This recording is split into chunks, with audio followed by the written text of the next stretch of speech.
आज क्या है? जम के बोलो, वैकुंठ चतुर्दशी। भगवान शिव जी ने कहा, नारायण केवल इतना सा वर दीजिए, व्यक्ति हमेशा अपने कर्म के अनुसार स्वर्ग का भोग भोगता है, वैकुंठ का भोग भोगता है, पर वैकुंठ चतुर्दशी का दिन केवल ऐसा रहे, एक दिन वैकुंठ का दरवाजा पूर्ण तरह से खुला रहे, कैसा भी पापी से पापी जीव भी हो, शिव और नारायण का नाम लेकर वैकुंठ में प्रवेश कर जाए, ऐसा वर शिव। सबसे निवेदन है, बड़े आनंद के साथ में अपने घर में वैकुंठ चतुर्दशी का स्मरण करो, लड्डू गोपाल पर तुलसी दल और भगवान शिव पर बेलपत्री चढ़ाओ, चढ़ाकर थोड़ी देर रखने के बाद में जब रात्रि का समय हो, अगर ज्यादा रात तक नहीं जग सको 10-11 बजे तक तो 9 बजे भी कर दोगे चल जाएगा, पर है इसमें निशा का वर्णन, मतलब 11 बजे के बाद ही चढ़ाया जाता है और ब्रह्म मुहूर्त के पहले। वैसे तो रात्रि के समय चढ़ाया लगभग आधा घंटा पौन घंटा चढ़े रहने दो, उसके बाद में आपको बेलपत्री जो आपने चढ़ाई है, ठाकुर जी को तुलसी, भोलेनाथ जी को बेलपत्र, रात्रि को आधे घंटे के लिए हरिहर मिलन जब कराओ, एक घी का दिया लगा दीजिए, भगवान को विनती करो, श्रीमन नारायण का जाप करो, फिर श्री शिवाय नमस्तुभ्यम या ओम नमः शिवाय का जाप करो, या महामृत्युंजय का जाप करो, पंचाक्षर षडाक्षर मंत्र का जाप कर कर तुलसी दल उठाकर भगवान शिव को जब चढ़ाओ, तब श्रीमन नारायण या ओम नमो भगवते वासुदेवाय राम नाम कृष्ण नाम का जाप कर कर शिव जी को समर्पित कर दो। शिव जी की बेलपत्र उठाकर श्री शिवाय नमस्तुभ्यम बोलकर या पंचाक्षर मंत्र ओम नमः शिवाय षडाक्षर मंत्र ओम नमः शिवाय बोलकर उस बेलपत्र को भगवान लड्डू गोपाल पर या शालिग्राम भगवान पर या भगवान विष्णु पर, जो भी आपके यहाँ, अगर किसी के यहाँ पर मूर्ति नहीं है तो चित्रपट पर भगवान विष्णु का चित्र हो, फोटो हो, कृष्ण का फोटो हो, राम का फोटो हो, शिव का फोटो हो, जरूरी नहीं कि आपके यहाँ अगर मूर्ति नहीं है तो आप मूर्ति खरीदने बाजार चले जाओ, चित्र है उस चित्र पर भी दिल से समर्पित कर कर उस बेलपत्री और शहद, बेलपत्री और तुलसी दल को रखिए। अगर साल भर वैसे ही रखना है किसी कार्य के लिए तो वैसे रखो, और अगर बच्चों के लिए तैयार कर रहे हो तो उसको शहद में डालकर रखकर बच्चों को अवश्य उसको चढ़ा, विद्वत्ता के लिए, बुद्धि की, आनंद की। ऐसी सुंदर हरिहर मिलन है ये। हरिहर शिव महापुराण की कथा बीकन गांव में चल रही है। आज लाखों में लोग आए हुए हैं। आज वैकुंठ चतुर्दशी के दिन अगर शिव की कथा में आए हैं तो वो वैकुंठ वाला भी तो इनके दरवाजे पर जाएगा, वैकुंठ वाला भी तो इनके द्वार पर पहुंचेगा। जब इनको जरूरत पड़ेगी और कहें कि मेरे भोलेनाथ, मैंने आपकी कथा भीकन गांव के उस चढ़चढ़ाती हुई धूप में गर्मी में बैठकर सुनी थी, ना नीचे दरी ना ऊपर छाए थी, उसके बाद भी मैं धूप में बैठकर कथा सुनता रहा और वैकुंठ चतुर्दशी की सुनी। और वो सियोर वाला महाराज इतना चिल्ला चिल्ला के बोला कि वैकुंठ चतुर्दशी की कथा सुनने वाले को जो लाभ मिलता है वो दुनिया में किसी को नहीं मिल पाता। तो जब मेरी गति, जब मुझे दुख आए, जब मुझे कष्ट आए, जब मेरे जीवन में थोड़ी तकलीफ आए, उस समय पर मैं तुम्हारी कथा में वैकुंठ चतुर्दशी के दिन गया था तो वो वैकुंठ का नाथ भी मेरे दरवाजे पर तो निश्चित था।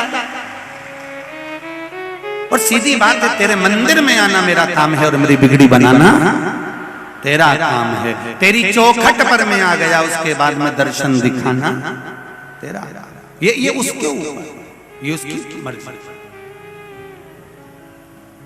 थोड़ा सा दूध के अंदर मक्खन होता है, पर उस दूध को थोड़ा सा बिलोना पड़ता है, तब जाकर मक्खन निकलता है।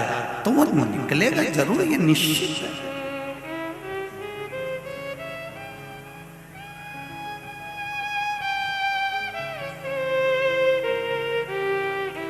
उसकी निश्चितता।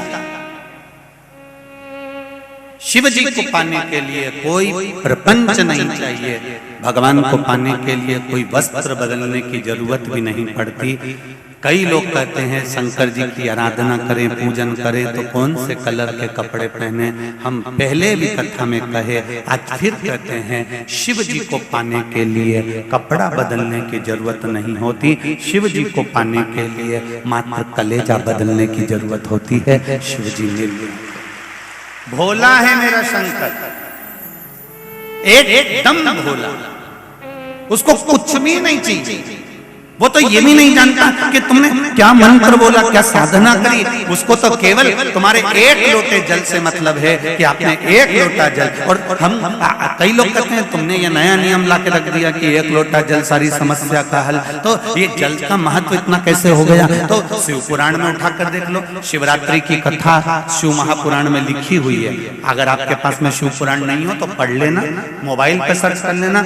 शिवरात्रि की कथा शिव पुराण में लिखी है। उसमें लिखा है एक भील अपने बच्चों के पेट भरने के लिए वन में एक पेड़ के ऊपर चढ़ जाता है। पेड़ पर चढ़कर बैठा, साथ में पानी ले जाता है। रात भर बैठूंगा, किसी हिरण को मारूंगा, मारकर बच्चों के लिए भोजन लेकर जाऊंगा। रात भर पेड़ पर चढ़ा हुआ था, उसको नहीं मालूम कि नीचे शिवलिंग है और ये पेड़ बेलपत्री का है। वो तो चढ़कर बैठ गया। रात भर हिरण को ताकता है, पेड़ हिलता है। हिलते से ही पानी की जो छाजल थी, छाजल जानते हो, बोतल नहीं, पहले पुरातन समय में कपड़े की, अच्छे कपड़े की बनी हुई थी थैली, उसमें मुंह बना होता छाजल। छाजल टंगी है, ये हिलता है, छाजल हिलती है, उसमें से एक बूंद पानी नीचे टपकता है। पेड़ की पत्तियां गिरती हैं, नीचे शिवलिंग पर जाती है। शिवलिंग पर पूरी रात पानी टपकता रहा, बेलपत्र गिरती रही। सुबह ब्रह्म मुहूर्त में मेरे शंकर भगवान प्रकट हो गए। तूने मेरी रात भर सेवा की, रात भर सेवा की, तूने मेरी रात भर सेवा करी, मांग तुझे क्या चाहिए। इतने में वो भील कहता है मैंने सेवा नहीं करी, मैं तो हिरण को मारने के लिए आया था। मुझे नहीं मालूम कि तू हिरण मारने आया है कि मुझे जल चढ़ाने आया। पूरी रात मेरे ऊपर बूंद बूंद जल टपकता रहा, इसलिए मैं प्रसन्न हो गया। शिव जी ने जब भील से कहा तो भील ने हाथ जोड़कर कहा, यदि आप एक बूंद जल से मेरे ऊपर कृपा कर सकते हो, मैं मांसाहार करने वाला, गलत काम करने वाला, हिरण को मारने वाला, मृगा करने वाले व्यक्ति पर यदि आप कृपा कर सकते हो, तो भील कहता है, हे भोलेनाथ ऐसी कृपा जरूर करना जो एक लोटा जल आपके मंदिर में आकर चढ़ाए, उसका भंडार जिंदगी में भर दे। ये वो भील ने मांगा आपके हित के लिए।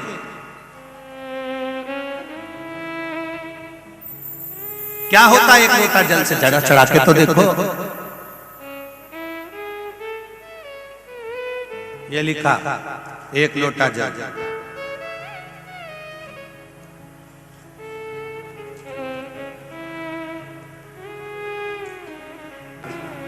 शिव कृपा किसको। आप दिल से सुनो, दिल से। पेट्रोल में पैसा खर्च कर आए हो, डीजल में पैसा खर्च कर आए हो, समय निकालकर अपना घर छोड़कर आए हो।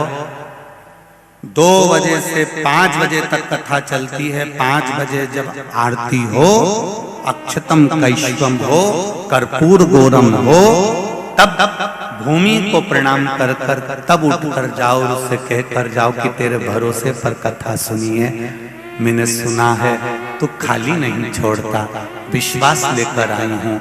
अगली कथा में मैं भी मेरा पत्र भेजूं जो यहाँ भर भर कर लोगों ने पहुंचाए हैं। ऐसी कृपा मुझ पर, ऐसी करुणा मुझ पर।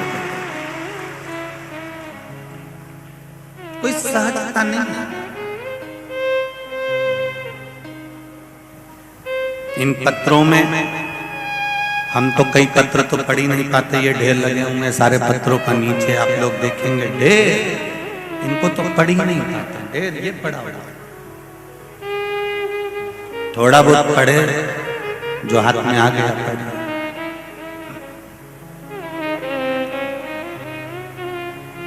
उसकी कृपा,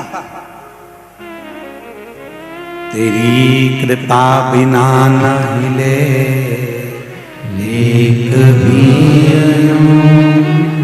लेते हैं श्वास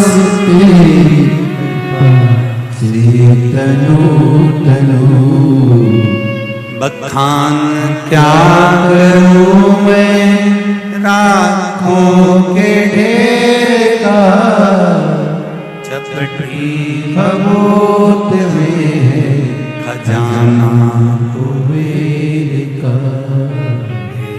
गंगधार मुक्ति द्वार ओंकार तू भोले ओंकार तू आयो शरण तिहारी शंभु तार तार तू। शिव कृपा किसको करता है? वो देता है और दिल से देता है। भोला है वो।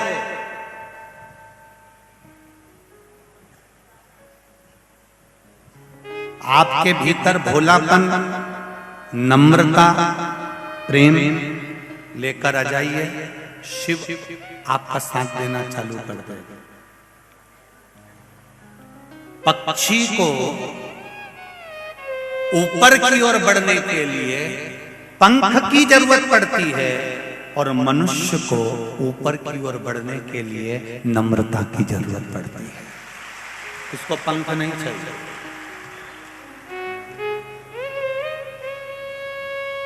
आप दिल से नम्र बन जाइए।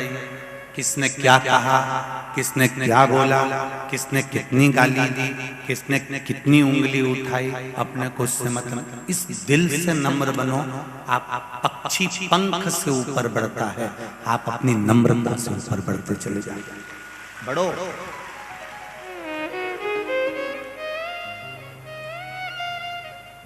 आपके भीतर नम्रता होना चाहिए।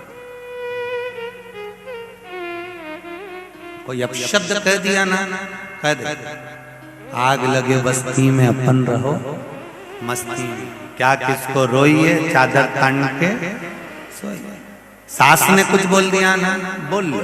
तुम माँ हो, बड़ी हो, बुजुर्ग हो, अवस्था के अनुसार है, मैं युवान, कोई दिक्कत नहीं है। आप बोलोगी तो मेरे सुधारने के लिए बोलोगी, उसमें कोई दिक्कत नहीं, कोई बड़ी बात। हमें जरा जरा सी बात में लड़कर मायके में जाके नहीं बैठना, बिल्कुल नहीं। कई लोगों ने ये विचार कर रखा है कि पति से नहीं बनी, परिवार से नहीं बनी, तो तुरंत तलाक का केस लगा दिया और तलाक का केस लगाया और तलाक के लिए आगे बढ़ गए। और निवेदन है, जरा विचार करो, इतने लड़के ढूंढे, उसमें तुम्हारी किस्मत में ये लड़का लिखा था। अगर किस्मत में ऐसा लिखा है तो तुम तलाक लेने के बाद दूसरी भी शादी कर लोगे तो इससे भी ज्यादा सिंदूर चढ़ा हुआ भेरू मिलेगा। उसमें कोई बड़ी तुम्हें अभी जैसा मिला है ना, अभी बटुक भेरू है, आगे काल भेरू है।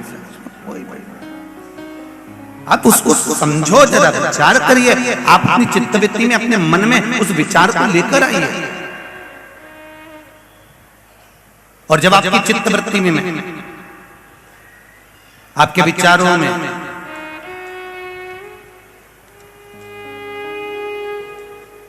जब ये भाव निश्चित हो जाएगा तो कई अदालत में जितने भी तलाक के केस चल रहे हैं धीरे धीरे धीरे धीरे वापस ले लिए जाएंगे। ये निश्चित।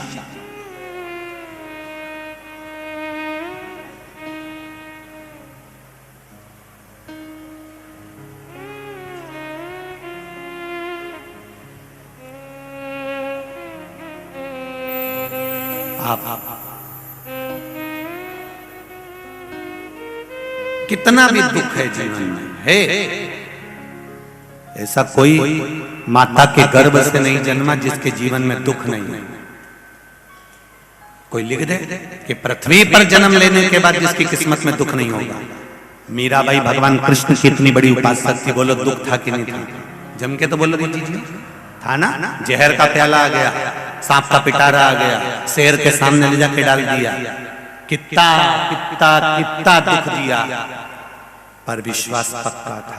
नामदेव जी का कितना अपमान हुआ, मंदिर के पीछे ले जाकर पटक दिया, तो भी भगवान पर विश्वास था। संत तुकाराम, कितना दुख, पत्नी अपशब्द पर अपशब्द कर रही है, ताने पर ताने दे रही है, तो भी भगवान पर विश्वास था। रामकृष्ण परमहंस, स्वामी विवेकानंद, चैतन्य महाप्रभु, श्रीमद वल्लभाचार्य जी, श्री रामानुजाचार्य जी, श्री निम्बाकाचार्य जी, ये जितने भी हमारे जगत गुरु शंकराचार्य जी, ये जितने राष्ट्र के संत, साधु, सन्यासी, तपस्वी, साधक, इनका चरित्र यदि हम पढ़े, हम अध्ययन करें, हमारी चित्त वृत्ति में उतारें, तो हमको मालूम पड़ेगा कि जीवन कितना संघर्ष से निकलता है, कितना संघर्ष से। अभी तो आप लोग हरिहर शिव महापुराण की कथा सुन रहे हो। रायपुर में जो 5 दिन शिव महापुराण की कथा होना है, रायपुर के पास में चंपारण है, जहां पर श्रीमद वल्लभाचार्य जी का प्रागट्य हुआ था। श्रीमद वल्लभाचार्य जी की बैठक जी है। वहीं चंपारण में चंपेश्वर महादेव है। रायपुर की जो 5 दिन की कथा रखी है, वो चंपेश्वर महादेव के ऊपर रखी है, इसलिए उसका नाम चंपेश्वर शिव महापुराण की कथा रखी गई। जितने भी श्रोता भाई बहन आस्था चैनल पर सुन रहे हो, फेसबुक पर सुन रहे हो, या जहां बैठकर कथा सुन रहे हो, उनसे निवेदन है टीवी के सामने इस चंपेश्वर महादेव की कथा का लाभ अवश्य लेना। उससे हमें ज्ञात होगा कि चंपेश्वर महादेव का स्मरण कैसे करना चाहिए, क्यों चंपारण में चंपेश्वर महादेव आए, क्यों श्रीमद वल्लभाचार्य जी ने चंपारण में ही अवतार लिया, प्रागट्य हुआ, क्यों हम समझे।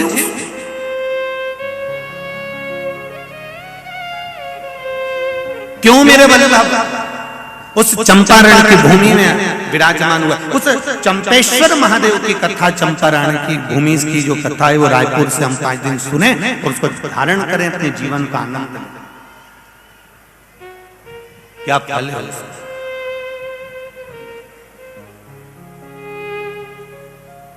महाराज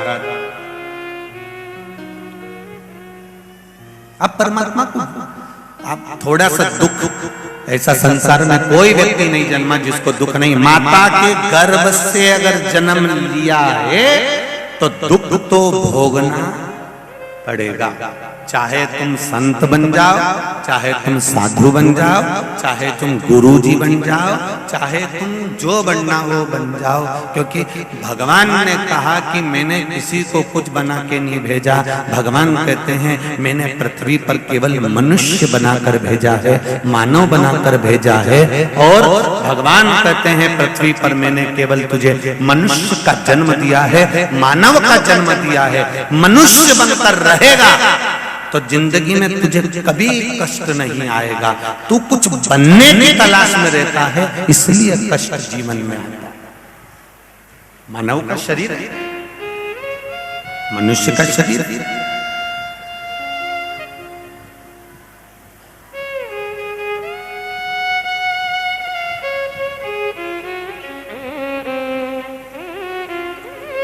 ये मानव का शरीर कोई साधारण नहीं है।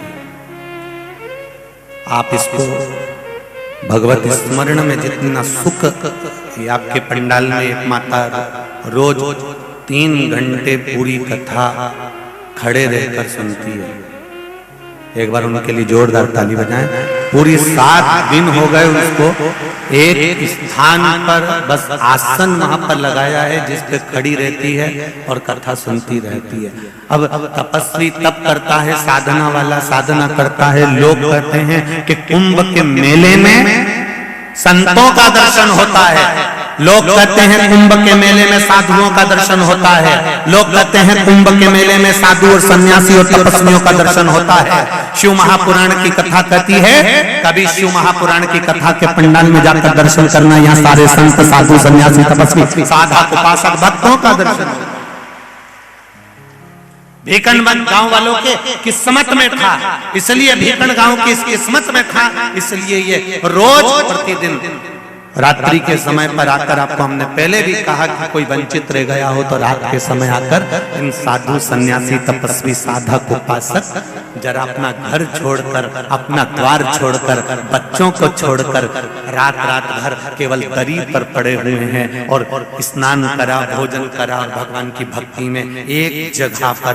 तुम कई माताएं हैं तो टाइम देख के 2 बजे कथा चालू होगी तो 1:30 पौने 2 बजे अपने घर से निकलती है और बिंदी बिंदी लगा के डेंटिंग पेंटिंग करके और भीड़ भुड़ा के आगे बैठ जाती है। कभी इनको देखो कि सुबह 6 बजे से एक जगह संभाल कर सो भी नहीं सकती क्योंकि दूसरा बाजू में बैठा हुआ है। एक आसन से कहीं ना वॉशरूम जा सकती है ना पानी भरने जा सकती है, डर लगा हुआ है कोई दूसरा बैठ जाएगा। अपना आसन सुबह 5-5, 4-4, 3-3 बजे से संभाल कर बैठी है। इनकी साधना को मैं नमन करता हूँ, ये साधारण नहीं है।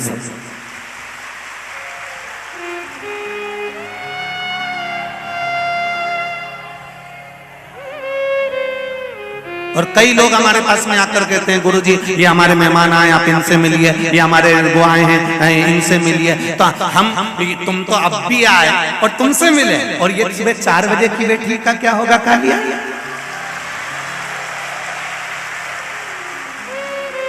और अच्छे से सुन लेना, जितने लोग कथा करवा रहे हैं आगे भी जिनकी कथा है वो भी जरा अच्छे से सुन लेना। कई लोग कहते हैं गुरुजी कम से कम तुमको 1-2 घंटा तो मिलना चाहिए, हमने कथा कराई, ये कराई वो कराई। तो हमारा निवेदन है लाइट का कनेक्शन तुम लेकर आते हो, बोलो लाते हो कि नहीं लाते हो? जम के बोलो, लाइट का कनेक्शन लाते हो ना?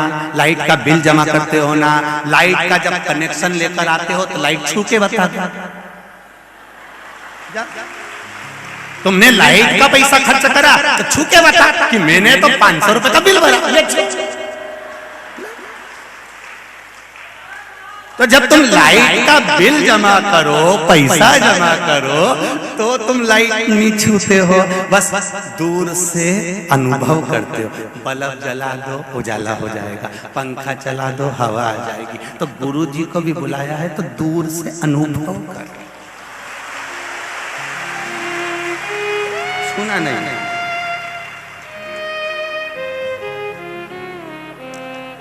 बड़ा विचित्र रखो ये संत, ये साधु, ये सन्यासी। श्रीमद् भागवत कथा में उद्धव जी महाराज ने भगवान कृष्ण से कहा, कृष्ण तू ब्रज की गोपियों को छोड़कर क्यों मथुरा आ गया रे? क्यों आया? क्यों द्वारका आ गया रे? ब्रज की गोपियां साधारण नहीं हैं कृष्ण, ये गोपियां तेरे लिए जीती हैं, दिन रात तेरी भक्ति में डूबी रहती हैं और तू द्वारका में पड़ा हुआ है। कृष्ण कहते हैं कि मैं द्वारका में जरूर रह रहा हूँ पर मेरे चित्त वृत्ति में वही गोपियां समाई हैं। उद्धव जी कहते हैं वो गोपियां नहीं, ब्रज की संत हैं, साधु हैं, सन्यासी हैं, तपस्वी हैं, साधक हैं, जो इतने इतने घंटों तक तेरी साधना में लगे। तब उद्धव जी ने कहा, तब उद्धव जी का एक शब्द आप लोगों ने भी सुना होगा, जो असल में है मस्ती में डूबे उन्हें क्या परवाह जिंदगी। श्री शिवाय नमस्तु, श्री शिवाय नमस्तुभ्यं, श्री शिवाय नमस्तुभ्यं, श्री शिवाय नमस्तुभ्यं, श्री शिवाय नमस्तुभ्यं।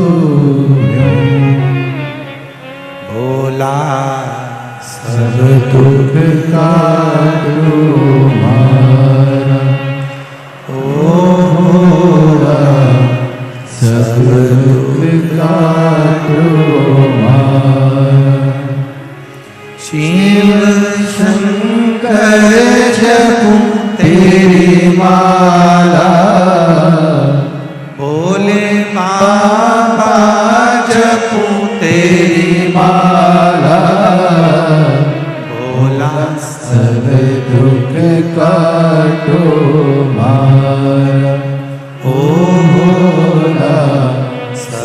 दुख काटो भारा। वैसे मंगल मंगलकारी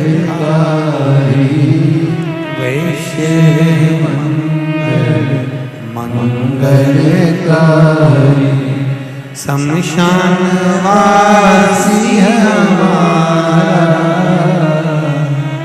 शमशान वासी हमारा भोला सब दुख काटो भारा। ओ भोला सब दुख काटो भारा। भगवान शिव से निवेदन प्रार्थना, अपनी चित्तवृत्ति, अपना हृदय, अपना मन भगवान को देते। आप जब अपना चित्त, अपनी वृत्ति, अपना मन भगवान को देकर रखोगे, ये निश्चित है वो श्रवण करेगा, देगा। अकाल मृत्यु को मरे जो काम करे चंडा, काल उसका क्या बिगाड़े जो भक्त हो महाकाल। जो शिव की आराधना करने वाला होता है, शंकर की आराधना करने वाला होता है, उसके सम्मुख में अगर काल भी आकर खड़ा हो जाता है तो फिर वो शिव कहीं ना कहीं उसको बचाकर निकाल कर ले जाए।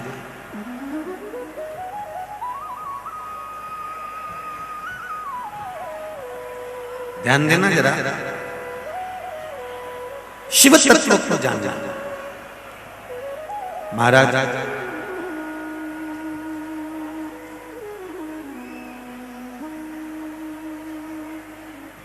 तारकासुर के प्राण छूट गए थे। तारकासुर, विदुमाली, कमलाक्ष जी भी चले गए थे। अगला वर्णन जो आया है अंधकासुर का है। शिवजी के नेत्र से एक बिंदु नीचे गिर गया और वो बिंदु जो नीचे गिरा उससे एक बालक उत्पन्न हो गया। वो बालक जिसका नाम अंधकासुर हिरण्याक्ष ने रखा। गोदी में माता पार्वती जी ने उसको ले लिया और मातृत्व प्रेम इसी को कहते हैं। एक माँ का जो वात्सल्य होता है, एक माँ का जो प्रेम होता है, वो होता ही ऐसे।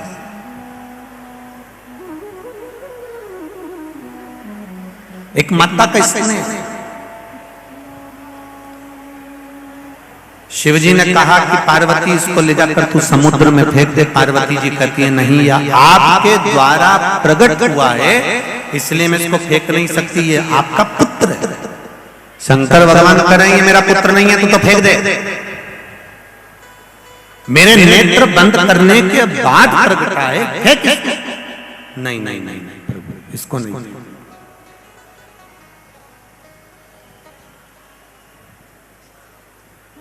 इस कथा से हमको तीन चीजें लेना। पहला, जीवन में एक बात याद रखना, जिस आसन पर बैठकर हम पूजन करते हैं वो आसन को कभी अपने पांव से मत हटाओ, ना पांव से खसकाओ ना हटाओ। वैसे तो बीकान गांव की माताएं आसन को पांव से नहीं हटाती होंगी, हम तो हमारे यहाँ की कह रहे हैं।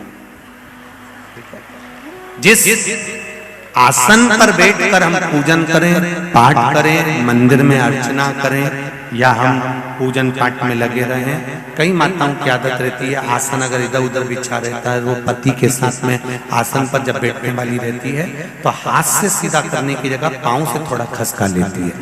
पांव से अगर उसने खसकाया रखा तो पति के साथ बैठकर भले वो पूजन करती है, मना नहीं, पर जिस पूजन को वो कर रही होती है उसका पुण्य पति के भी खाते में नहीं जाता और पत्नी के खाते में भी नहीं जाता। इसका स्मरण करें। ये अंधकासुर की कथा से हमको लेना है।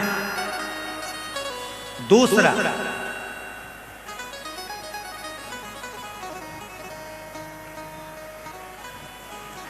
घर से एक लोटा जल अगर पानी का लेकर जा रहे हो शिव जी को चढ़ाने के लिए, तो मंदिर से आते समय वो कलश, वो लोटा खाली नहीं होना चाहिए। मंदिर का शिव जी का चढ़ा हुआ जल, थोड़ा सा जल उस लोटे के अंदर, उस कलश में अवश्य होना चाहिए। कारण क्या है?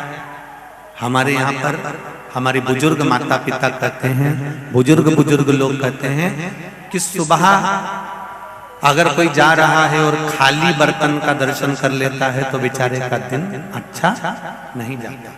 इसलिए हमारे यहाँ से कोई यात्रा पे जाता है तो भरा हुआ कलश रखते हैं, कोई आता है तो भरा हुआ कलश रखते हैं। जब आप जल चढ़ाकर वापिस आते हो तो आपका अगर पात्र खाली होगा और कोई बेचारा शुभ कार्य के लिए जा रहा है और आपका लोटा खाली है तो उसमें श्रेष्ठता नहीं होगी। उसमें 2 बूंद एक हथेली में पानी आए, भले उतना भी है जल, अगर लोटे के अंदर, कलश के अंदर है तो वो जल आप घर के दरवाजे पर छींटते हो, घर में छींटते हो या घर के लोग उसका आचमन करते हैं तो उसका फल जरूर मिलता है। और जो आपका दर्शन कर कर जाता है उसका कार्य सफल जरूर। आप जब लोटा लेकर आ रही होगी मंदिर से और आपका किसी ने मुख देख लिया, कोई भाई लोटा लेकर आ रहा है, उस भाई का मुख किसी ने देख लिया, किसी बच्चे का मुख देख लिया और वो अपने काम के लिए गया और उसका काम हो जाएगा, तो वो बार बार सोचेगा कि वो बच्चे का मुंह देखा था, वो भाई का मुंह देखा था, वो दीदी का मुंह देखा था तो मेरा काम हो गया। अर्थात खाली पात्र नहीं लेना, ये दूसरे नंबर। शिव जी के चढ़े हुए जल का आचमन, हमारे शरीर में अगर कोई गांठ उत्पन्न हो जाए, एक पत्र है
इसमें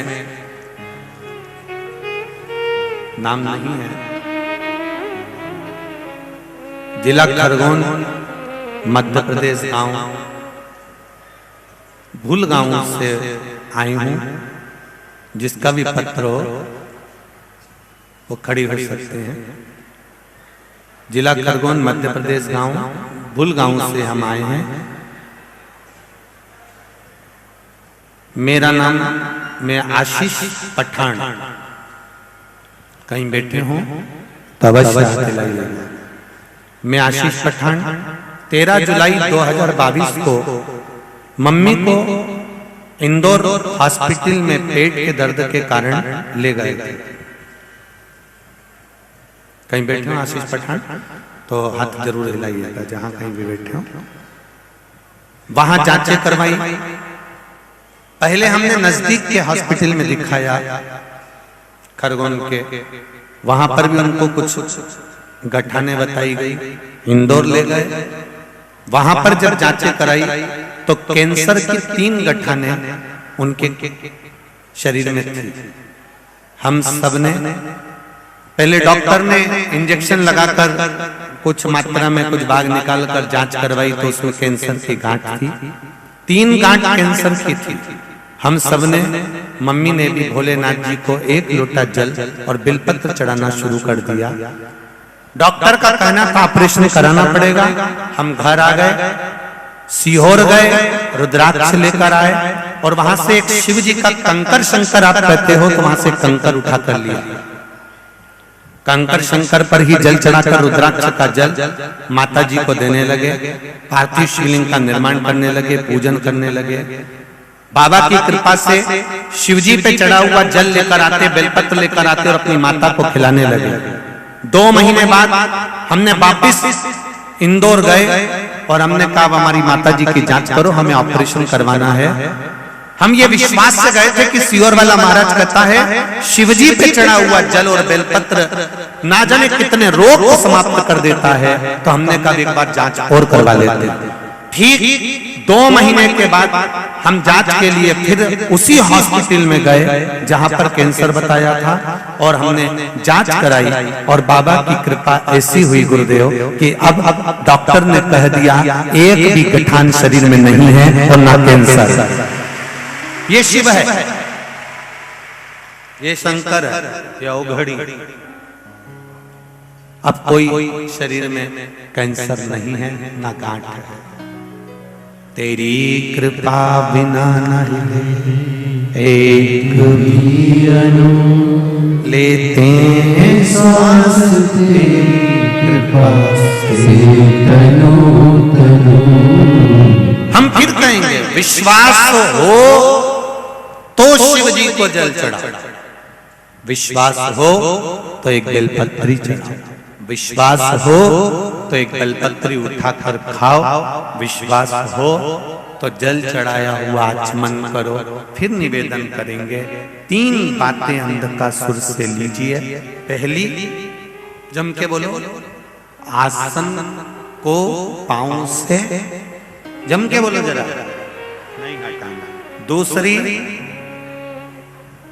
शिव मंदिर जल चढ़ाने जाओ तो पात्र को, लोटे को, कलश को खाली मत लाओ, उसमें थोड़ा सा जल लेकर आओ।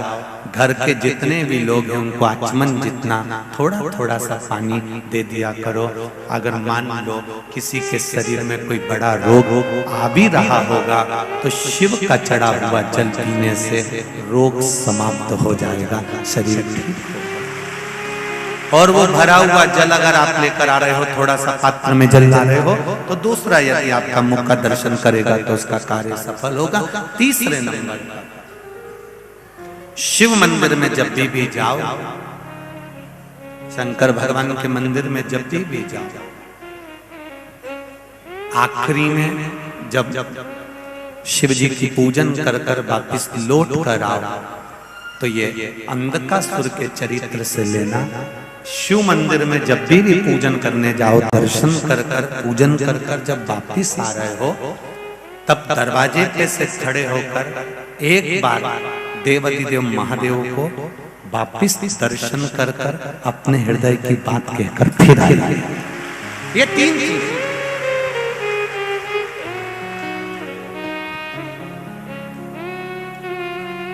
उसको निहार कर, उसका दर्शन कर कर, उसको प्रेम से बोल कर, उसको हृदय से कहकर, भगवान से निवेदन कर कर, विनती कर कर, बैठो अभी बैठो, आप बैठो, सबको बात सुनेंगे, बैठो, अपने हृदय की बात कहकर, अपने चित्त की बात आप शिव से। तो 3 चीजें याद रखेंगे। बीकानगांव वालों समझ में आ गया सबको? पहला, आसन में लाज से नहीं सरकाना ना उठाना। दूसरे नंबर पर खाली पात्र शिवजी को जल चढ़ाओ। और बहुत ध्यान देना, मंदिर का लोटा लेकर, मंदिर का पानी लेकर शिव को चढ़ाने से ज्यादा जरूरी है अपने घर का पानी लेकर जाओ। कारण उससे 3 दोष समाप्त होते हैं। पहला पितृदोष, दूसरे नंबर पर वास्तु दोष, तीसरे नंबर पर है काल सर्प दोष। ये 3 दोष घर का पानी ले जाकर शिवजी को चढ़ाने से समाप्त हो। घर से जल लेकर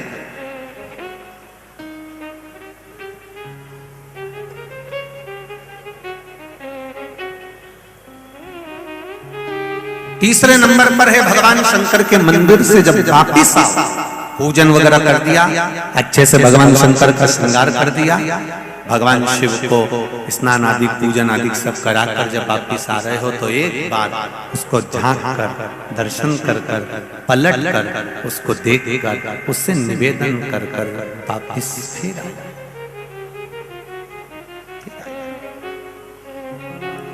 जिसको विश्वास रहे वही सेवा करे, विश्वास नहीं हो तो मानो तो मैं गंगा माँ हूं और न मानो तो बहता पानी।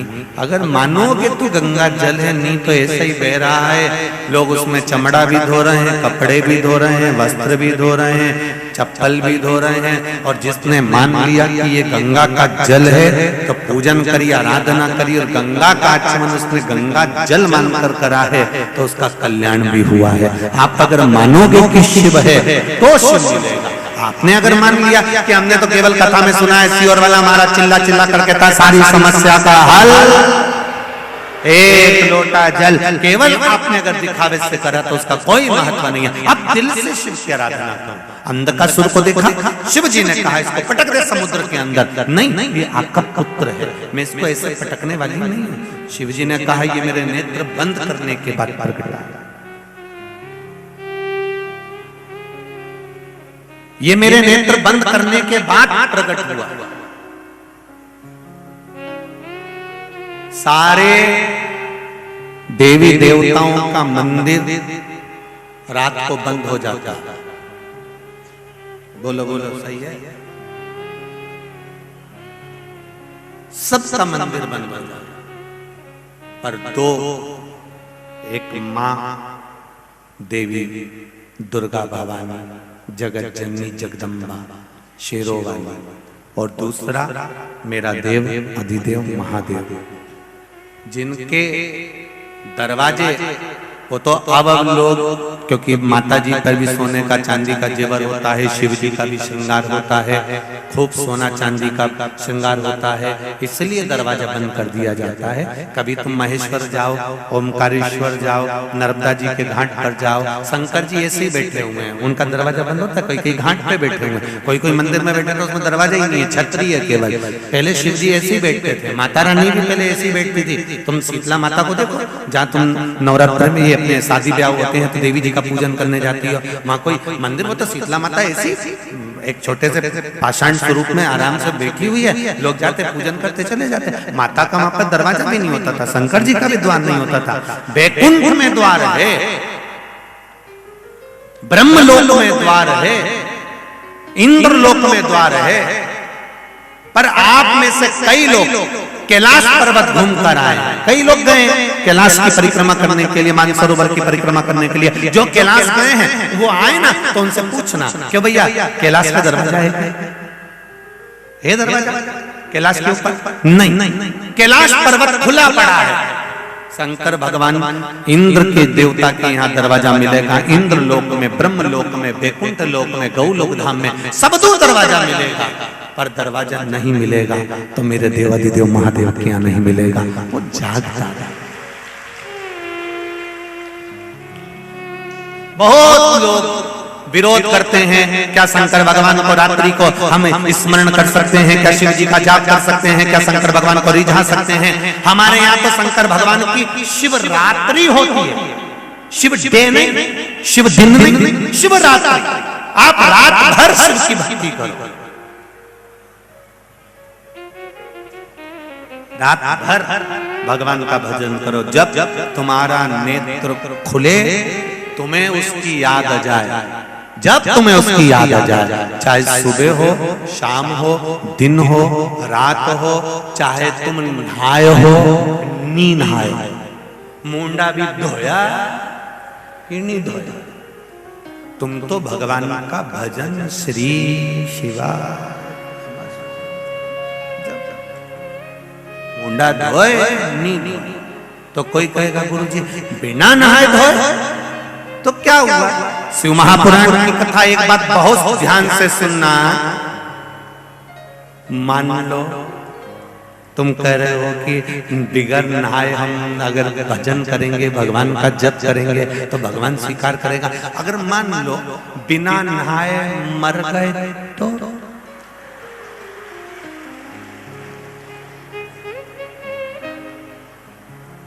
अब बहू से कह देना तुम मैं बिना नहाए मर रही हूं, गंगा जल मत पिलाना। अब बहू भी कहे सासी तो नहाई नहीं, अभी तो नहाई नहीं, नहाएगी तब गंगा जल देंगे। और इतने में सास निपटी गई और मुंडा में ना तो तुलसी का दल और ना मुंडा में गंगा जल। और फिर उसको नहलाया, कपड़े मपड़े पहनाए, फिर बहू गंगा जल ला के डाल रही है।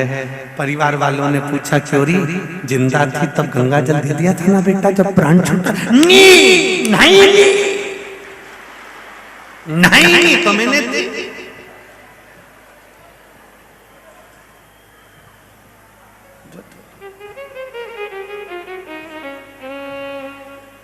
वो नहीं, इसलिए मैंने गंगा जल दे दिया।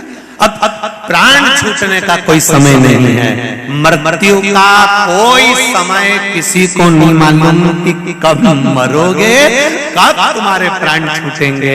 इसलिए शिव पुराण कहती है पल पल हर क्षण हर घड़ी 21,600 श्वास जो शरीर से निकल रही है, प्रत्येक श्वास में जब तुम्हें समय मिल जाए, जब तुम्हारा मन कर जाए, जब तुम्हारा दिल कर जाए, तब 5 मिनट उसको भज लो। श्री शिवाय नमस्तुभ्यम स्मरण कर लो, राम कह लो, कृष्ण कह लो, शिव बोल लो, ओम नमः शिवाय कह लो। तुम्हारा मन पड़े बोल भजो। इंतजार मत करना कि मैं नहाऊंगी तब भजूंगी, और नहाने से पहले निपट गई। इसलिए हमें इंतजार नहीं करना। यहाँ तो शास्त्र कहता है काल करे सो, आज करे सो, पल में प्रलय हो जाएगा, शिव भजेगा, समय निकल जाएगा फिर कब। इसलिए कोई समय नहीं। खेती पर जा रहे हो, पानी देने जा रहे हो, जमीन में फसल अच्छी नहीं आ रही है, बहुत घाटा लग रहा है, कर्जा बढ़ रहा है, कुछ नहीं करना। हमें शंकर भगवान का जाप करते करते पानी भी दो तो श्री शिवाय नमस्तुभ्यम, खेती भी करो तो श्री शिवाय नमस्तुभ्यम, ट्रैक्टर भी चलाओ और बीज भी बो तो ट्रैक्टर में भी गाना लगा दो तो बीज में भी श्री शिवाय नमस्तुभ्यम, सिलाई मशीन चलाओ तो श्री शिवाय नमस्ते। तुम जपते रहो, भजन करते रहो, स्मरण करो।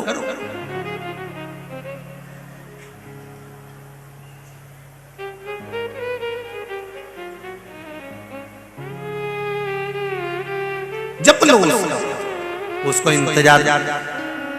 अंधकासुर से 3 चीजें लेकर अंधकासुर को पानी में समुद्र के अंदर पार्वती जी से भिगवा दिया गया। हिरण्याक्ष ने उनको जेल लिया, पाल पोस कर बड़ा करा, हिरण्याक्ष मर गए, बड़ा अवतार धारण कर कर भगवान ने मार दिया।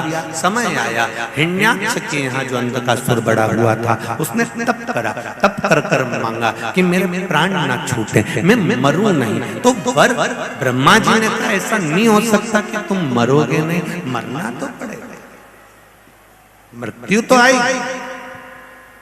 सुन लो रे जितने भी कथा सुन रहे हो आस्था चैनल पर, फेसबुक यूट्यूब पर, और जितने भी गांव की धरा पर सुन रहे हो, मृत्यु तो निश्चित है। चाहे कोई भी हो, तुम चाहे बादाम खाओ चाहे मत खाओ, चाहे तुम एसी में सो मत सो, चाहे तुम रोटी खाओ मत खाओ, तुम्हारी जो मर्जी पड़े, पर मरना तो बोलो बोलो जम के बोलो जरा पड़ेगा। तो अपन सबको जब मरना ही पड़ेगा तो महाराज फिर क्या करना चाहिए कि कुछ मत करो। जब अपने को मालूम है कि मरना है तो फिर अपन रोके क्यों मरे? सही है कि गलत है? फिर रोके क्यों मरे? जरा जरा सी बात में रोती फिरे, मर गई तो मुस्कुराओ, स्माइल प्लीज, चेहरे पर प्रसन्नता, खुश रहो। मरना तो सब समय।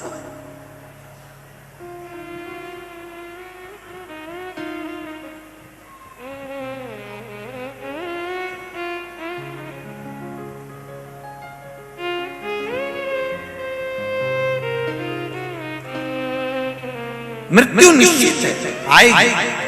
अंधकासुर से ब्रह्मा जी ने कहा मरना तो पड़ेगा। अंधकासुर ने कहा तो कोई दूसरा वर दे दीजिए। क्या वर? अगर मरना ही है तो जिस दिन मैं अपनी माता को गलत दृष्टि से देखूंगा उस दिन मेरे प्राण छूट। अंधकासुर को यह मालूम था कि मुझे किसी माता ने जन्म नहीं दिया और मैं माता की गोद में खेला नहीं, तो मेरी माता कोई है ही नहीं। तो जिस दिन मैं माता को गलत दृष्टि से देखूं उस दिन मेरे प्राण छूटे। ब्रह्मा जी ने कह दिया तथास्तु। अब इसको नहीं मालूम था कि पार्वती जी ने इसको गोदी में लिया था और बेटा कहा था, इसलिए माता पार्वती इसकी माता है। जब ये बड़ा हुआ इसके मन में चित्तवृत्ति आई, उसने कहा मेरे को शादी करना है, कोई अच्छी लड़की बता। तो कहे जो अच्छी लड़की थी उसको तो शंकर जी ले गए। शिव जी ने विवाह किया, बड़ी सुंदर, बड़ी शिव जी ने विवाह कर लिया। हाँ। तो क्या हुआ? उस कन्या से मैं विवाह करूंगा। अंधकासुर माता पार्वती को लेने के लिए कैलाश पर पहुंच गया। भगवान शंकर अपने कार्य में लगे हुए थे और पार्वती मैया के सुंदर स्वरूप को अंधकासुर ने देखा और उन पर मोहित हो गया कि इनसे ही मैं विवाह करूंगा। उसको ये मालूम नहीं था कि ये मेरी माता है और गलत दृष्टि से माता को देख लिया। शिव जी को क्रोध आ गया, उनने काल भैरव प्रकट करा और अंधकासुर का अंत करवा दिया। शिव पुराण कहती है महाराज पराई नारी और पराया धन पर कभी अपनी दृष्टि मत देना, नहीं तो बर्बाद हो जाओगे। शिव महापुराण की कथा कहती है पराई नारी, पराई स्त्री और पराया धन, ये दो चीजों पर अगर आपने अपनी दृष्टि दी, पराई नारी पर, पराये धन पर अगर आप अपनी दृष्टि देते हो तो तुम्हें बर्बाद होने में देरी नहीं लगेगी, तुम्हें नष्ट होने में देरी नहीं लगेगी, तुम बर्बाद एक चुटकी में हो जाओगे। लंका अधिपति रावण के पास में सारा वैभव था, विद्वान था, विद्वानों में विद्वान था लंकाधिपति, शिव की आराधना करता था लंकापति। केवल पराई स्त्री पर उसने दृष्टि दे दी थी, इसलिए उसको बर्बाद होने में देरी नहीं लगी। पराई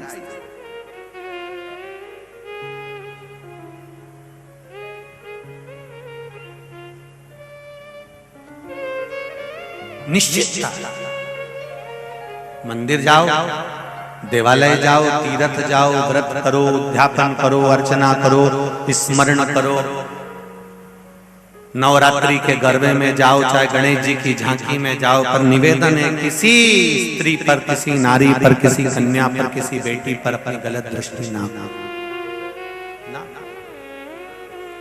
प्रयास। पराई नारी, पराया धन, ये दोनों बर्बाद कर देते। पराया धन, एक बार संत जा रहे थे तुकाराम जी और बड़े संत थे, तो लक्ष्मी जी ने भगवान विष्णु से कह दिया ये तुकाराम है, बहुत मेहनत करता है, एक काम करो ना, थोड़ा बहुत धन इसको दे दीजिए। तुकाराम जी जा रहे थे अपनी पत्नी के साथ, पर भगवान ने कहा धन देवी दूंगा तो मेरा भक्त है वो लेने वाला नहीं। धन पटक भी दिया, छुआ नहीं है तुकाराम। पड़ा केवल पराये धन का दर्शन मात्र तुकाराम जी को हो गया था, तो उन्होंने अपनी पत्नी से कह दिया था कि मुझे लगता है आज मुझे भूखा रहना पड़ेगा। और एक दिन तुकाराम जी पूरा दिन भूखे रहे। कारण केवल इतना था कि दूसरे के धन पर दृष्टि मात्र पड़ गई थी। हम तो कई लोगों से कहते हैं, इतने लोग कथा सुनने आते हैं, कई लोग उनका मोबाइल रख लेते हैं, कोई उनकी चेन अंगूठी रख लेता है, कोई उनका सामान चुरा लेता है। हम पहले भी कथा में कहे, एक बात फिर कहेंगे, चोर इतनी कथाओं में गया है, इतने लोगों की उसने चेन काटी है, इतने लोगों का उसने मंगलसूत्र चुराया है, इतने लोगों का उसने पर्स चुराया है। इतनी चोरी करने के बाद भी कई साल से चोरी कर रहा है, तो भी आज तक चोटा की चोटाई है। और जिनकी चेन गई, जिनका पर्स गया, जिनका सामान गया, भगवान की ऐसी कृपा रही कि अगर 5 ग्राम की भी गई तो भगवान ने उसको 1 साल में 10 ग्राम की दिला दी, आधा तोला की दिला दी, 1 तोला की दिला दी। वो देने में कमी नहीं रखता, पर वो चोटा तो चोटा ही दिया, में सुधार नहीं आया।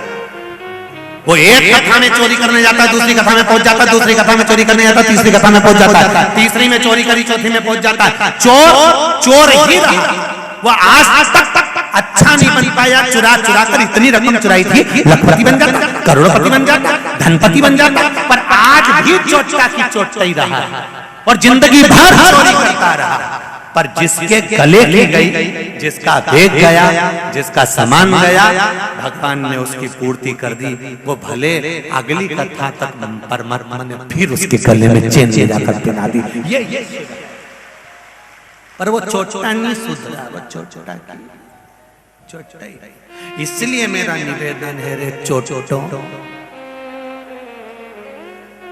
थोड़ा सावधान।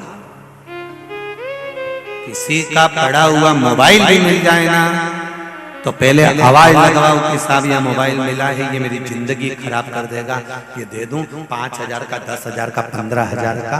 एक बार ईमानदारी से अगर तुमने वो 5,000 का मोबाइल दे भी दिया, 3 महीना इंतजार करना, 50,000 का मोबाइल तेरे हाथ में होगा, निश्चित है।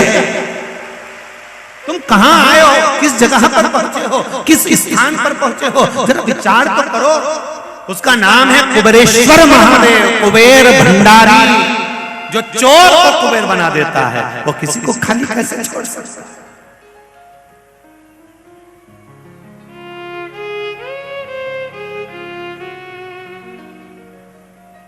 हम सीओर से चलते हैं ना, तो वहां पर भी बाबा को कहकर चलते हैं, कुबेरेश्वर बाबा, कुबेर भंडारी, कथा में चलिए। और जो भक्त कथा करवा रहा है, कर रहा है, सुन रहा है, मेरा कुबेर भंडारी ऐसी कृपा करना कि उसके पास कोई कमी ना रहे, तो भंडार भर कर रखना। ये निश्चित।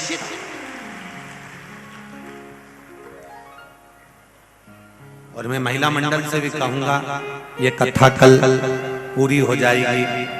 कल भीकन गांव में कथा का समय सुबह 9 बजे से 12 बजे तक रहेगा, और टीवी पर कथा का समय वही 2 बजे से 5 बजे तक रहेगा। टीवी पर वही समय रहेगा 2 बजे से 5 बजे तक, पर भीकन गांव में कथा का समय सुबह 9 से 12 रहेगा। हम महिला मंडल से भी कहेंगे, शिव है क्या, शंकर की करुणा क्या है, कुबेर भंडारी की दया क्या है, मेरे महाकाल राजा, मेरे ओमकारेश्वर नाथ, मेरे नागेश्वर नाथ की कृपा क्या है। जब कथा पूरी हो जाएगी, जिस भंडार गृह में भंडार चल रहा है, उसी भंडार गृह में एक बार झांक कर जरूर आना। जितना तुमने बाबा के खजाने में लगाया है, बाबा उतना भर कर फिर तैयार रखता है। ये शिव खाली नहीं रहता, उसकी करुणा, उसकी दया, मैंने तेरे ही भरोसे ओ बाबा, तेरे ही भरोसे हवा बिच उड़ती जावांगे, बाबा डोर रखो छठीला में कटी जावांगी। भोले मैं तेरी पतंग, शंभो मैं तेरी पतंग, हवा बिच उड़ती जावांगे, बाबा डोर तो छठीला में कटी जावांगी। भोले मैं तेरी पतंग। शिव कृपा बिना कुछ। अंधकासुर के प्राण छूटे, विदल उत्पल के माता पार्वती ने प्राण लिए। शिव जी के चरणों में कुंदुक जाकर गिरा, इसलिए शिव जी का नाम कुंदकेश्वर महादेव। आप थोड़ा ध्यान देंगे, स्वयं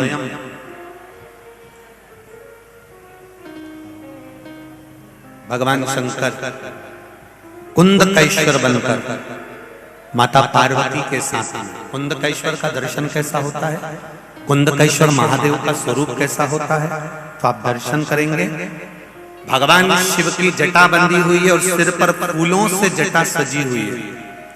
कुंडल में भी बाबा के बिच्छू के साथ में पुष्प लटक रहा है। गले में बाबा के रुद्राक्ष के साथ में धतूरे की माला डली हुई। काय की माला है? धतूरे की। सुंदर आंख के पुष्प से बाबा का श्रृंगार है, फूलों से बाबा सजे हुए हैं, वो कुंदकेश्वर महादेव है। ध्यान देना, किसी बेटा बेटी पर, परिवार में किसी व्यक्ति पर जब कोई विशेष रोग सामने आ जाए, डॉक्टर ने बता दिया कि इनको ये वाली बीमारी लग गई है और तुम जांच कराने के लिए जा रहे हो, इंदौर जा रहे हो, भोपाल जा रहे हो, खरगोन खंडवा कहीं पर भी जा रहे हो, और डॉक्टर तुम्हें लग रहा है कि बीमारी होने वाली और बीमारी का चांस लग रहा है, अपने यहाँ के डॉक्टर ने कह दिया कि ये बीमारी लगने वाली है, एक प्रयास कर देखते, एक धतूरा जिसको लग रहा है कि ये बीमारी होने वाली है और ऐसा लग रहा है और जांच होने वाली है, एक धतूरा कुंदकेश्वर महादेव के नाम से शिवलिंग के ऊपर रख दो और धीरे धीरे पानी को उस धतूरे के साथ शिव जी को समर्पित करना प्रारंभ करो। अपने हृदय की कामना करते हुए श्री शिवाय नमस्तुभ्यम बोलते धीरे धीरे जल को चढ़ाना। पर जिस दिन उस बीमारी के लिए आप जल चढ़ा कर आएंगे, उस समय पर वो जल लेकर नहीं आएंगे, केवल चढ़ा कर आएंगे और अशोक सुंदरी वाली जगह पर हाथ लगाकर उस जल को केवल स्पर्श मात्र से, मतलब हाथ में छू कर लाएं और जिस व्यक्ति को बीमारी के लिए लग रहा है उसी के नयनों पर, मस्तक पर लगाकर फिर जांच के लिए ले जाएं। मेरा भोलेनाथ चाहेगा तो कोई बड़ी बीमारी नहीं निकलेगी, रोग समाप्त कर देगा। एक धतूरा कुंदकेश्वर महादेव की भक्ति का एक आनंद सुख प्रदान कर देता है। एक धतूरा देखा है, बोलो तो जम के देखा है ना। जब चढ़ाते समय शिवलिंग पर जब धतूरा चढ़ाया जाता है, तब शिवलिंग पर चढ़ाते समय धतूरे की जो डंडी होती है वो कहाँ रखी जाती है? धतूरे के अंदर डंडी होती कि नहीं होती? अरे बोलो जम के बोलो। देखिए आप लोग, धतूरे के अंदर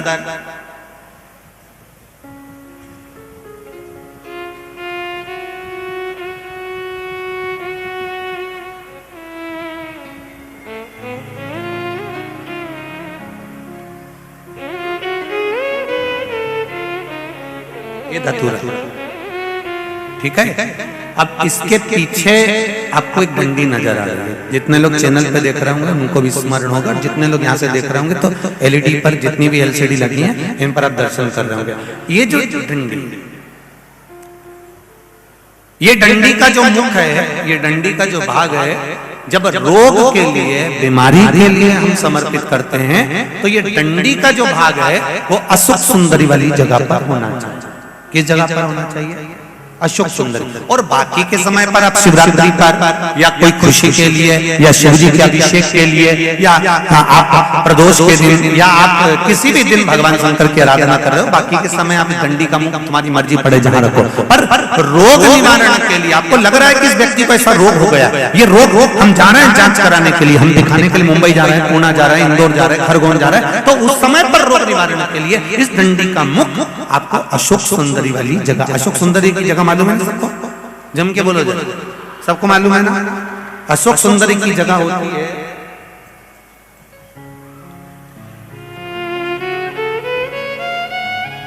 जैसे ये जलाधारी है गोल और यहां से पानी नीचे बह रहा है, उस पर जो शिवलिंग रखा हुआ है, ये शिवलिंग के सामने एक मोटी सी लाइन होती है जहां से पानी नीचे गिरता है। उसमें राइट में गणेश, लेफ्ट में कार्तिकेय, बीच में अशोक सुंदरी की एक मोटी सी लाइन, प्रत्येक जितनी भी जलाधारी होगी सब में होगी, सब यहाँ मोटी सी लाइन होगी, वो अशोक सुंदरी का स्थान है। तो ये जो डंडी का मुख होता है शिवलिंग के ऊपर आप जब धीरे से रखते हैं तो डंडी का मुख उसका अशोक सुंदरी की ओर होना चाहिए। कई शिवलिंग ऐसे होते हैं जिस पर धतूरा नहीं रखा था, तो बेलपत्री रखकर फिर धतूरे को रखा जाता है जल चढ़ाने के लिए। पर नाम कौन सा लेना है? जम के बोलो जरा। कुंदकेश्वर। कौन से महादेव? ये रोग के निवारण भगवान शिव।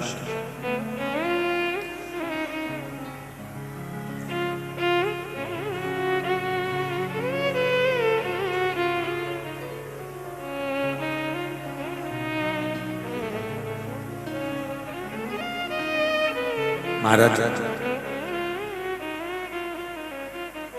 शिव भोले हैं भंडारी,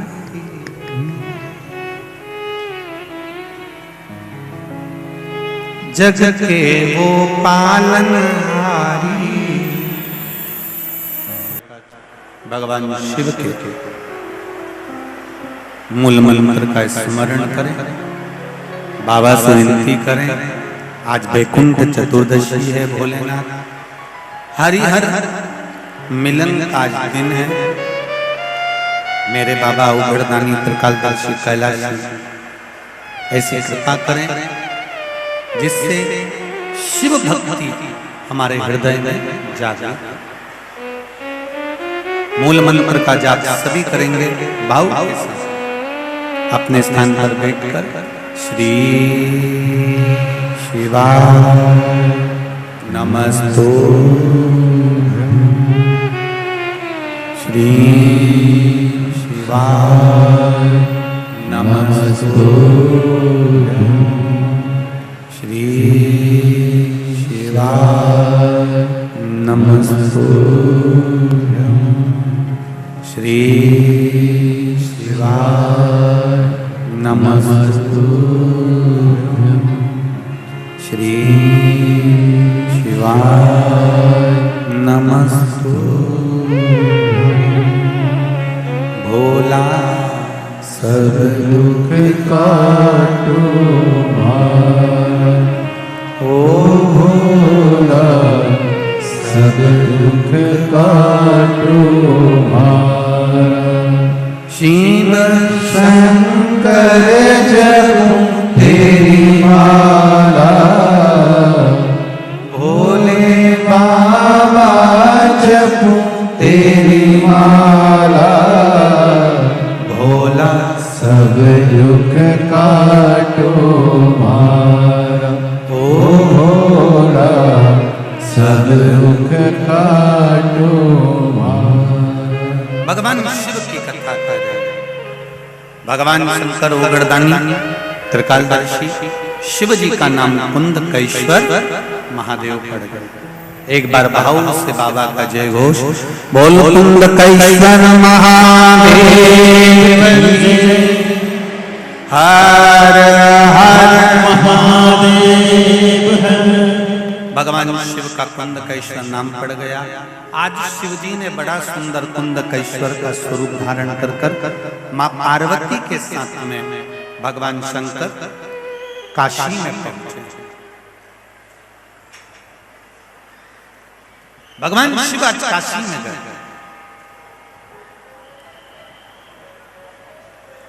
और कुंदकेश्वर का स्वरूप धारण कर पार्वती जी के साथ जब काशी में पहुंचे, क्या देखते हैं? पूरी काशी में जहां देखो वहां आनंद ही आनंद है। शंकर भगवान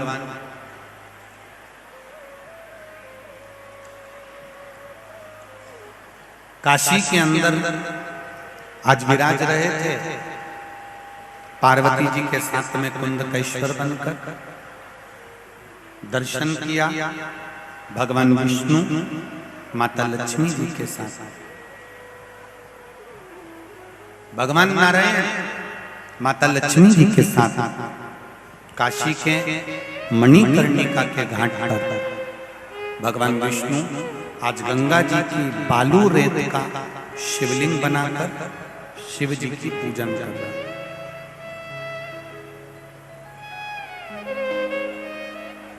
थोड़ा एक बात का स्मरण आप सब रखेंगे। ध्यान रखिएगा। साल भर में वैसे तो हम भी प्रयास करते हैं कि साल में एक बार कम से कम आप लोग पार्थिव शिवलिंग का निर्माण अवश्य करें। वैसे तो हम लोग भी ध्यान रखते हैं, कई बार ऑनलाइन शिवलिंग का निर्माण करवाते हैं जिससे पूजन कर सकें और पार्थिव शिवलिंग घर में बन सके। पर यहाँ शिव महापुराण की कथा कर रही है कि भगवान विष्णु मणिकर्णिका के घाट पर गंगा की बालू रेत का पार्थिव शिवलिंग का निर्माण कर रहे हैं।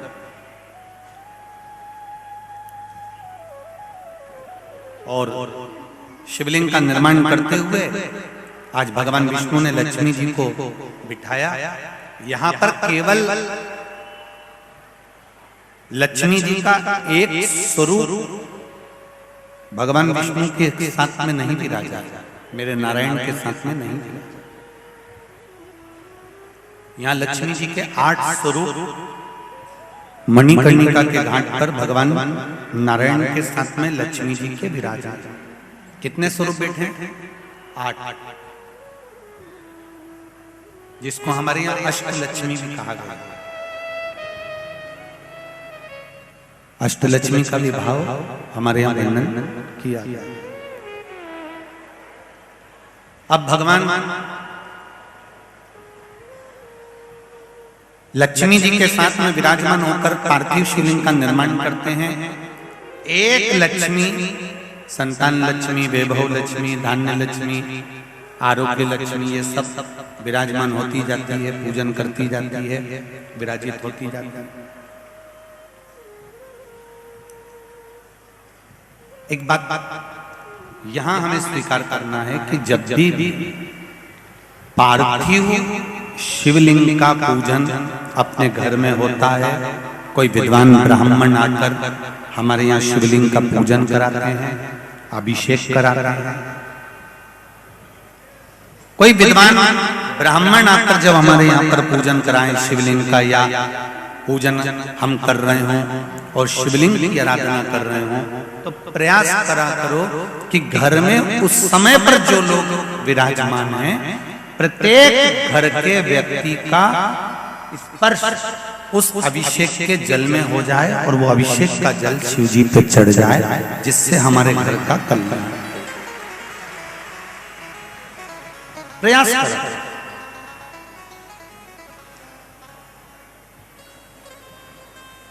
मेरे भगवान विष्णु ने लक्ष्मी का स्वरूप एक ही है, लक्ष्मी एक ही है, पर अष्ट लक्ष्मियों को वहां पर विराजमान करा कि प्रत्येक लक्ष्मी के हाथ से शिव की आराधना हो जाए। जब आपके यहाँ भी पार्थिव शिवलिंग का निर्माण हो, कोई ब्राह्मण जन पूजन कराने आए या ब्राह्मण ना आए और आप लोग ही शिवलिंग का अगर पूजन कर रहे हो, अभिषेक कर रहे हो, पार्थिव शिवलिंग बना रहे हो, पूजन कर रहे हो, तो घर के हाँ कोई रजो धर्म में है तो उसका स्पर्श भले मत कर दो, कोई रजो धर्म में है या कोई गलत जगह से आया है तो उसका स्पर्श, परंतु बाकी के लोग जो अपने घर में जो शिव जी पर एक लोटा जल चढ़ रहा है उस पर स्पर्श होकर फिर पार्थिव शिवलिंग का पूजन। सावन के महीने में शंकर जी के मंदिरों में शिवलिंग का अभिषेक होता है, आप लोग करें? सभी मंदिरों में होता है। मां पंडित जी आसपास में, शंकर जी के आसपास में जितने लोग बैठ जाते हैं, उसके बाद जो पीछे बैठे रहते हैं उसके लिए क्या करते हैं पंडित जी? जो वो जलाधारी है, जो पानी जिसमें से गिरता रहता है लगातार, जो श्रृंगी होती है, जलाधारी होती है, उसमें एक कलेवा, नाड़ा, मौली बांधकर पीछे तक दे देते हैं। बोलो सही है कि गलत?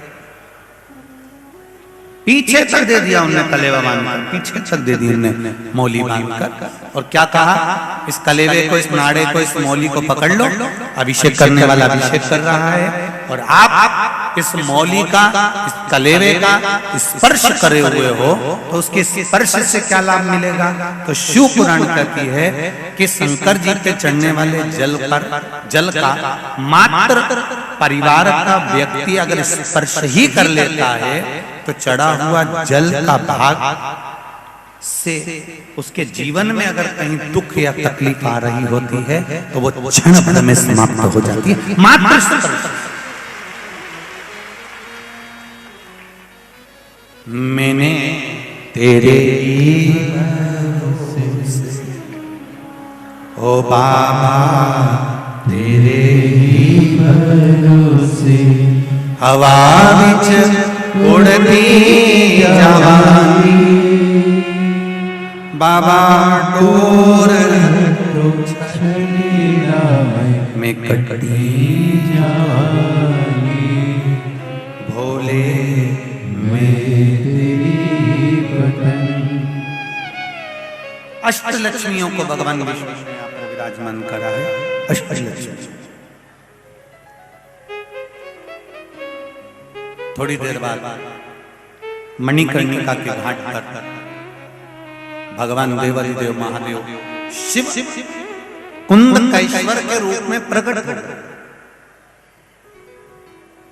आए सम्मुख में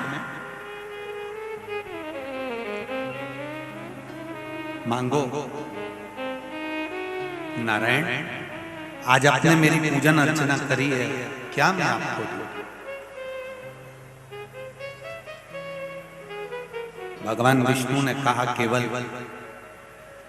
स्वप्न में भी अगर दर्शन करूं तो आपका करूं, अगर मुझे स्वप्न भी आए और स्वप्न में भी अगर दर्शन करूं तो आपका करूं। और शंकर भगवान कहते हैं नारायण, मैं भी यही चाहता हूं कि आप मेरे हृदय में सदा विराजमान रहे। भगवान शिव ने कहा नारायण, आज आप काशी में आए हैं, इसलिए आपके आने से पूरी काशी को आनंद होगा।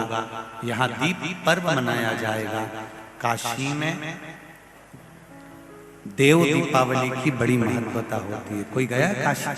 देव दीपावली पर काशी में खूब दिए लगाए जाते हैं, अर्थात बैकुंठ चतुर्दशी और पूर्णिमा। आज क्या है? जम के बोलो, बैकुंठ चतुर्दशी। भगवान शिव जी ने कहा नारायण, केवल इतना सा वर दीजिए,